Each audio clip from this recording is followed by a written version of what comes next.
O seguinte trabalho tem como intuito apresentar uma leitura do ambiente e organização escolar entre o Brasil República e o Brasil contemporâneo, baseado na interpretação de 2 textos de referência: Os Tempos e os Espaços Escolares no Processo de Institucionalização da Escola Primária no Brasil, de Luciano Faria, e A Arquitetura Escolar como Objeto de Pesquisa em História da Educação, de Célia Dória. Com o passar dos anos, houve uma crescente demanda em defesa da construção de espaços adequados para o ensino escolar e também pela regulamentação do tempo que seria dedicado aos estudos nas escolas, além da difusão de métodos pedagógicos e a definição de conteúdos. Ao analisar o processo de escolarização primária no Brasil, é perceptível as diferentes trajetórias de mudanças até a institucionalização da escola. Iremos abordar 3 modelos de escolas que marcaram o ensino primário no Brasil.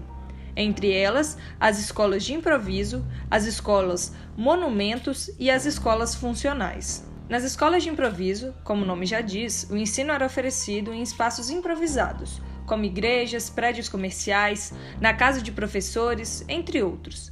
Neste espaço, os alunos dedicavam-se 4 horas aos estudos, geralmente dividido em 2 partes, uma pela manhã e uma pela tarde.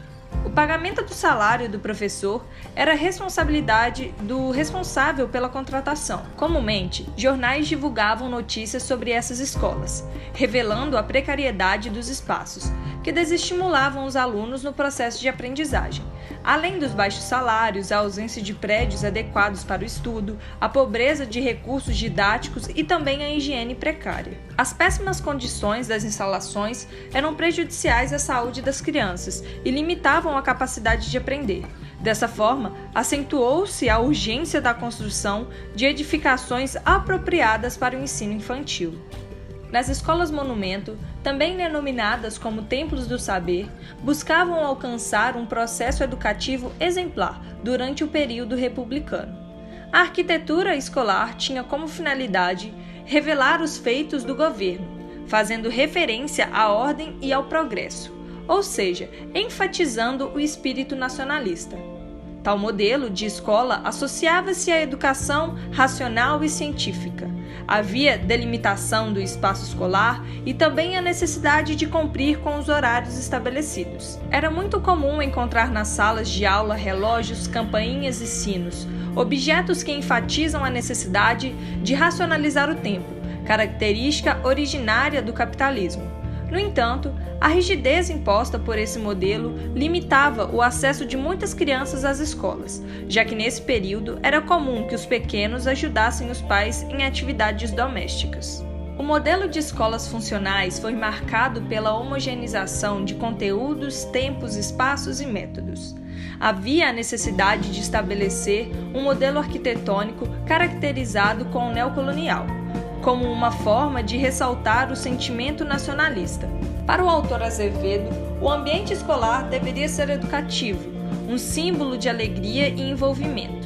A valorização de bibliotecas e museus, a extinção de carteiras fixas e a aproximação entre mestre e aluno foram características muito importantes no período. Contudo, as construções gloriosas propostas por Azevedo desagradavam a muitos, principalmente pelo alto custo que eles demandavam, além da divulgação de uma imagem elitista da educação. Já o artigo de Dória aborda a arquitetura das escolas no período republicano, com ênfase na educação de 1930 e no trabalho realizado por Anísio Teixeira. Com a era republicana, surge a ideia de que a educação é o único caminho para reconstruir a sociedade e mudar a população.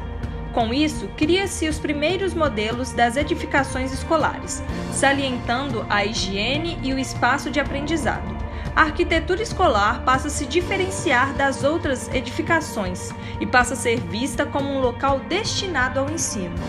Quando Anísio Teixeira começou a atuar na área da educação, logo percebeu vários impasses presentes: educação reduzida à alfabetização, falta de material didático, estrutura inadequada, entre outros problemas. Sendo assim, Teixeira propôs mudanças e escreve um manuscrito, condições essenciais para a concessão de inspeção preliminar aos estabelecimentos particulares de ensino secundário. Anísio acreditava que a escola era mais que um lugar de instrução. Ela também deveria contemplar todos os ambientes da vida. Por isso, propôs a ideia de 2 instalações escolares, as escolas nucleares e os parques escolares.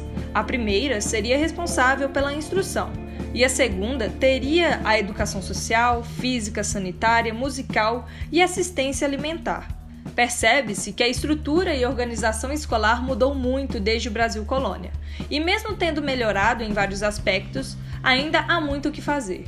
No Brasil, nos dias atuais, muitos espaços escolares não são adequados para receber as crianças da educação infantil. Há relatos de profissionais da educação que revelam a ausência de materiais didáticos, carteiras apropriadas, além da falta de qualificação de muitos profissionais e a execução de atividades restritas ao campo educacional, que não oferecem contextualização ao aluno. Nos grandes centros urbanos, é notável a depredação de escolas, enquanto na área rural falta de estrutura escolar.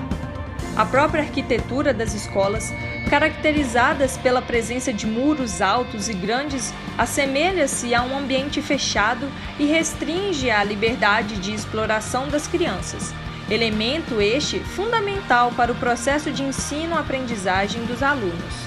Sendo assim, a construção de escolas de qualidade ainda é um entrave no sistema educacional brasileiro, e para que esse cenário seja revertido, faça-se necessário a implementação de medidas que melhorem a infraestrutura e a organização escolar.